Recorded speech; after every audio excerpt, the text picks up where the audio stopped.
Multimedia accessibility isn't just about slapping captions on your videos and calling it a day. That's literally the bare minimum. Did you know 60 to 70% of multimedia content has major accessibility barriers? That's shutting out millions of potential viewers. For deaf or hard of hearing users, you need proper captions that include who's speaking, sound effects, and emotional tones. But blind users? They need audio descriptions that explain what's happening visually. Your media player itself needs to be accessible too. Can someone navigate it with just a keyboard?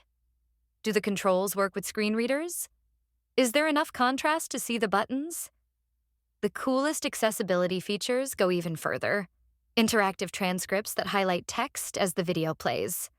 Multi-language support for global audiences. Adjustable playback speeds for people with cognitive disabilities. And here's the thing. These features help everyone. Students use transcripts to study. People watch videos in noisy environments with captions. Busy professionals speed up content to save time. The future's even wilder with AI-generated descriptions and VR accessibility solutions coming soon. Don't just meet the minimum requirements. Build truly inclusive multimedia experiences that welcome everyone to your content. Because accessibility isn't just compliance. It's about reaching your entire audience.